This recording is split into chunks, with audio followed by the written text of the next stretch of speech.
అందరికీ నమస్తే అండి. నిన్న మొన్నటి వరకు చంద్రబాబు నాయుడు గారు ఏ నిర్ణయం తీసుకున్నా, ఏది మాట్లాడినా దానికి వ్యతిరేకంగా వక్రీకరించి జర్నలిస్ట్ సాయి మాట్లాడే వ్యక్తి. మనం గతంలో కూడా చూసాం, చాలా సందర్భాల్లో చూసాం.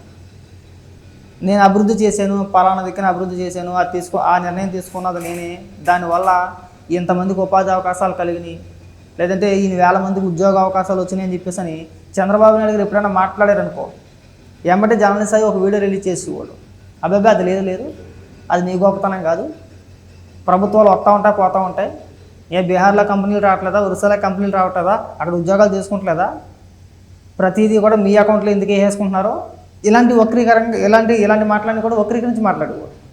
అయితే వాళ్ళ జగన్మోహన్ రెడ్డి ఓడిపోయిన తర్వాత చంద్రబాబు నాయుడు గారికి బంద్ చేయడం మొదలుపెట్టాడు. నేను తప్పనట్లా. అయితే ఇప్పుడు ఒక వీడియో చేశాడు అనమాట. ఒకసారి వినిపిస్తా చూడండి ఏం మాట్లాడుతున్నారో. మనం మొదటి నుంచి అనుసరిస్తున్నటువంటి విధానం చంద్రబాబు గారికి సంబంధించి మంచిని మంచిగా చెప్పాలి, చెడుని చెడుగా చెప్పాలి. మనం మొదటి నుంచి అనుసరిస్తున్నటువంటి విధానం. చంద్రబాబు మొదటి నుంచి ఏం అనుసరించట్లా. కూటమి గెలిచిన తర్వాత, కూటమి గెలిచి చంద్రబాబు నాయుడు గారు ముఖ్యమంత్రిగా ప్రమాణ స్వీకారం చేసిన తర్వాత మంచిని మంచిగా చెప్పుకుందాం, చెడుని చెడుగా చెప్పుకుందాం, ఇలాంటి ఉపన్యాసాలను నువ్వు ఇప్పుడిస్తున్నావు. గతంలో మనం ఇలా మాట్లాడాలా, మనం చాలా వక్రీకరించి మాట్లాడాం, చాలా పెద్ద విశ్లేషణ చేసాం మనం. ఇవాళ చంద్రబాబు నాయుడు గారిని ఆకాశానికి ఎత్తేస్తున్నాడు, మామూలుగా కాదు. ఈ ఎలివేషన్ మేము కూడా ఇవ్వలేదేమో, అంత గొప్ప ఎలివేషన్ అనమాట. ఒకసారి వినిపిస్తా చూడండి. చంద్రబాబు గారికి సంబంధించి ఇవాళ తీసుకున్నటువంటి నిర్ణయంలో ఒకటి మాత్రం అత్యంత ముఖ్యమైనటువంటి, అదేంటి అంటే ఏదైతే ఈ సెన్సెస్, స్కిల్ సెన్సెస్ అనేటువంటి దేశానికి ఒక ఆదర్శం కాబోతుంది, దేశంలో అత్యంత ముఖ్యమైనటువంటి అంశం కాబోతుంది. ఎందుకంటే ఒక రాష్ట్రంలో ఇప్పుడు ఒక ఇండస్ట్రీస్ కావాలంటే వాళ్ళు మ్యాన్ పవర్ కోసం ఎత్తుకుంటారు. సాధారణంగా ఇట్లాగా కొత్త రాష్ట్రం అయినప్పుడు చాలా ప్రమాదం. ఏంటంటే ఇక్కడికి వస్తే ఎక్కడ దొరుకుతారండి మ్యాన్ పవర్? ఏ బెంగళూరులోనే, హైదరాబాద్లోనే, చెన్నైలోనే అయితే దొరుకుతారంటే లేరు మీరు పెట్టేయండి అదే వచ్చేస్తారంటే 100 కోట్లు 1000 కోట్లు పెట్టుబడి పెట్టుబడి ఎక్కడ వస్తారు? అందుకే ఆయన చేస్తున్నటువంటి ఒక అద్భుతమైనటువంటి వ్యూహం. ఎవరు చెప్పారో కానీ మంచి సజెషన్, పర్ఫెక్ట్ సజెషన్. ఇప్పుడు ప్రతి ఇంట్లో ఇక్కడ ఆధార్ కార్డు ఉండటం బెంగళూరులో ఉండొచ్చు, చెన్నైలో ఉండొచ్చు, హైదరాబాద్లో ఉండొచ్చు, ఎక్కడైనా ఉండొచ్చు, భారతదేశంలో ఎక్కడైనా ఉండొచ్చు. బట్ ఆధార్ కార్డు ఇక్కడ ఉంటుంది కదా. ఇంటికి వచ్చినప్పుడు ఆ బిడ్డల క్వాలిఫికేషన్ అంటే మీ పిల్లలు. చంద్రబాబు నాయుడు గారు అంటే అదే.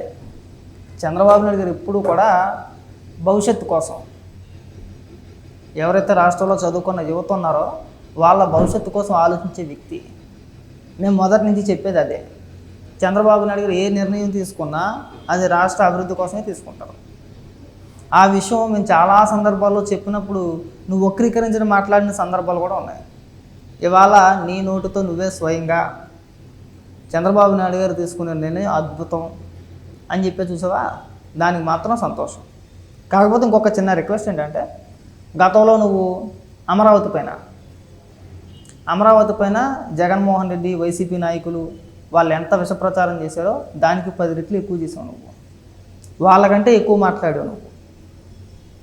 అమరావతి అనేది భ్రమరావతి, కేవలం భూములు దోపిడీ కోసమే అది నిర్మిస్తున్నారు, అక్కడంతా చంద్రబాబు నాయుడు గారు బినామీలే ఉన్నారు, అది అమరావతి కాదు, అది అభివృద్ధి చెందాలంటే 30 ఏళ్ల పాటు కాలం, 30 ఏళ్ళు పట్టుద్ది, అప్పుడు దాకా ఎవడుంటాడో ఎవడు పోతాడో తెలియదు, ఆ మాత్రం దానికి ఎందుకు అభివృద్ధి చేసుకోవాలి, ఇప్పుడు జగన్మోహన్ రెడ్డి చక్కగా సంక్షేమ పథకాలు ఇచ్చేస్తున్నాడు కదా.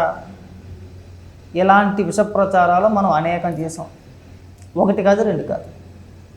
అదేనే కాదు, చంద్రబాబు నాయుడు గారు ఇప్పుడు ఏదైతే నువ్వు అద్భుతం బ్రహ్మాండమైన నిర్ణయం తీసుకున్నారని పొగుడుతున్నావో అలాంటి నిర్ణయాలు 2014 నుంచి 2019 వరకు చాలా తీసుకున్నారు ఆయన. యువత కోసం, ముఖ్యంగా యువత కోసం, రాష్ట్రంలో ఉన్న యువతకి ఉద్యోగాలు కల్పించాలి అనే ఆలోచనతో చాలా నిర్ణయాలు తీసుకున్నారు. అప్పుడు మనం ప్రతి దానిపైన కూడా విషం చిమ్మాం మనం. వాళ్ళతో పాటు నువ్వు ఉన్నావు, నువ్వు లేకుంటే ఏమీ లేవు. అయితే వాళ్ళు జగన్మోహన్ రెడ్డి ఘోరంగా ఊడిపోయాడు కాబట్టి మనకు వేరే ఆప్షన్ లేక ఎవరు అధికారంలో ఉంటే వాళ్ళకి భయం చేస్తాం కాబట్టి ఇవాళ చంద్రబాబు నాయుడు గారిని ఆకాశానికి ఎత్తేస్తున్నావు. నిన్న మొన్నటి దాకా కూడా నువ్వు చేసిన విషప్రచారం మామూలుగా ఉందా? ఏ సాయి అంటే నేను విమర్శించడానికి కాదు నేను చెప్పేది. నువ్వు వీడియో స్టార్టింగ్లోని మంచికి మంచి, చెడుకు చెడు, ఉన్నది ఉన్నట్టుగా మాట్లాడుకోవాలని పెద్ద పెద్ద మాటలు మాట్లాడావు కదా, అలాంటి మాటలు ఇంక ఎప్పుడు మాట్లాడుకో అంటున్నా. నిన్నే వ్యతిరేకించట్లా. నువ్వు చంద్రబాబు నాయుడు గారిని పొగుడుతున్నావు, పొగడదు అనుకో నేను అనట్లా. చంద్రబాబు నాయుడు గారు ఖచ్చితంగా రాష్ట్రానికి మంచిగా చేస్తారు, ఆ నమ్మకం మాకుంది. కాకపోతే ఎందుకు మాట్లాడుతున్నానంటే నువ్వు గతంలో చేసిన విష ప్రచారానికి సమాధానం ఖచ్చితంగా ఒక వీడియోని చెప్పొచ్చుగా. వైసీపీ నాయకులు చేశారు కాబట్టి నేను చేశానని చెప్తావా? కానీ నేను చూసి నేర్చుకోవాలన్నా. బతుకు నేర్చుకున్నాడు. ఎవరి దగ్గర ఎలా ఉండాలి, ఎప్పుడు ఎలా మాట్లాడాలి, ఎలా మాట్లాడితే మనకు వర్కౌట్ అవుద్ది. ఫాలోవర్స్ కోసం జనసేన పార్టీని పొగడు, పవన్ కళ్యాణ్ గారిని పొగడు ఒక స్టేజ్ వచ్చేంత వరకు. ఆ తర్వాత జగన్మోహన్ రెడ్డి తీసుకున్న నిర్ణయం అద్భుతం, ప్రజలకు మేలు జరిగిపోతుంది, సంక్షేమ పథకాల రూపంలో ఇచ్చేస్తున్నాడు. ఇలాంటి మాటలు చాలా చెప్పుకుంటూ వచ్చు. ఇవాళ సడన్గా ప్లేట్ మార్చేసావు. ఇంక జగన్మోహన్ రెడ్డి పార్టీ మూసేసుకుంటే మంచిది, ఘోరంగా ఓడిపోయిన తర్వాత ఇంకా పార్టీ ఎందుకు అని చెప్పి మొదలుపెట్టు. ఇవాళ చంద్రబాబు నాయుడు గారిని ఆకాశాన్ని పోడేస్తున్నావు. 2 నాలుకల ధోరణి అంటారు. నువ్వు నిజంగా న్యూట్రల్గా ఉంటే కనుక ఖచ్చితంగా జగన్మోహన్ రెడ్డి ప్రభుత్వంలో చేసిన తప్పుల్ని ఖచ్చితంగా వేలెత్తి చూపించేవాడు. ఏ రోజు కూడా ఆ 5 సంవత్సరాలు ఏ రోజు కూడా జగన్మోహన్ రెడ్డి చేసిన తప్పును ఏ రోజు మనం వ్యతిరేకించాల. 1-2 సందర్భాల్లో చెప్పినట్టున్నావు. అన్నా క్యాంటీన్ విషయంలోని ఇంకో దాని మీద చెప్పినట్టున్నావు. ఆ 2-3 మినహాయించి పెద్దగా స్పందించింది ఏమీ లేదు. ప్రతి దానికి జగన్మోహన్ రెడ్డి వంతే పాడావు. అంటే నువ్వు జర్నలిస్ట్ కాబట్టి ఉన్నట్టు చెప్పే ప్రయత్నం చెయ్యి అంటున్నాం మేము. నువ్వు ఒకటివే. తర్వాత మాకు గుడ్లగోపోడు అన్నాడు తెలంగాణలో, ఆడో మేధావి. ఇంకొకటి ఉన్నాడు ఎవడో తెలకపల్లి రవి, వాడికి నోట్లో పొల్లు ఉండు వాడికి. సార్ ఆడేనండి ప్రొఫెసర్ ఆడే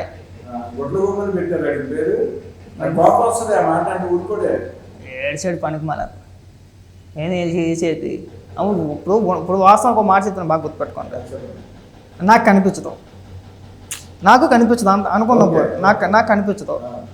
మీరు రోజు నేను మీ ఇంటి ముందే ఉంటాను, మీరు రోజు నా ముందు నుంచి వెళ్తూ ఉంటారు. నేను కేకేసి మిమ్మల్ని ఏమైనా మీరు నాకు రోజు కనబడట్లని చెప్పి అన్నాను అనుకో, నీకు ఏమనిపిస్తుంది? ఒరే నేను రోజు ఎక్కడే ఉన్నాను రా, నీకు కనబడదు, నేను ఎక్కడే ఉన్నా అంటావా అనమా? అవునా? నేను అదే మాట అన్నాను. నారా లోకేష్ గారు ప్రముఖంగా కనబడట్లేదు అన్నాడు. ఎలా కనబడతారు సార్ మీకు అని చెప్పేసి కనబడట్లేదు అన్న, అంతకుమించి ఏమల్లా. అది కూడా అనలేదండి మనము, ఆ మాట కూడా మనం అనలేదు. ఎలా కనబడుతుందని అన్నాను అంతే. కనబడదు కదా, ఎలా కనబడుతుంది నేను అనింది కూడా అదే. నేను డైరెక్ట్గా అది కూడా అనలేదు. అంటే కోపం వచ్చి కేసు ఇచ్చేసాడు. మరే పెడదాం ఇబ్బంది ఏం లేదు, పెడదాం అని జర్నలిస్ట్ స్థాయి గురించి చెప్తుంది అనమాట. అవకాశం ఉంటే ఒకలాగా, అవకాశం లేకపోతే ఒకలాగా మాట్లాడుతున్నారు వీళ్ళు పెద్ద పెద్ద మాటలు. మళ్ళీని ఇవాళ చంద్రబాబు నాయుడు గారిని ఇవాళ ఆకాశానికి ఎత్తేస్తున్నాడు. చంద్రబాబు నాయుడు గారు ఏ నిర్ణయం తీసుకున్నా కానీ అద్భుతంగా ఉంటుంది, బ్రహ్మాండంగా ఉంటుంది.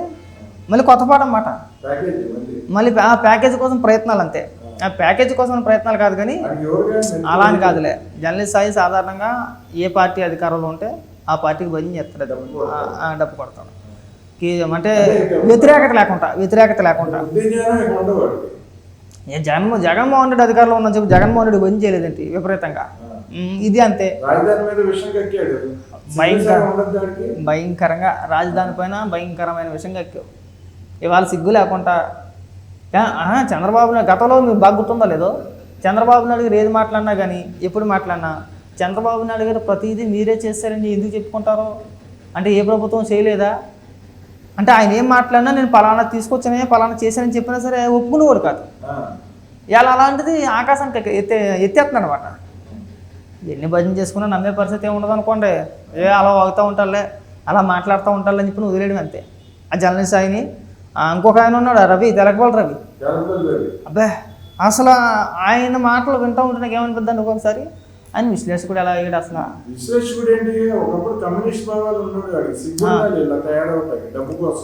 లేదు జనరల్గా మీరు ఒకసారి ఆయన విశ్లేషణ చూడండి. ఆయన విశ్లేషణ చేసేటప్పుడు ఏం మాట్లాడతాడంటే 2 ముక్కలు మాట్లాడతాడు. 2 ముక్కలు మాట్లాడి 3వ ముక్క ఏంటనే మనం చెప్పాను కదండి, అదే ఇది అంటాడు. ఇప్పుడు అన్న పాయింట్ ఏదైతే క్వశ్చన్ ఉందో దానికి డైరెక్ట్గా ఆన్సర్ చెప్పడు.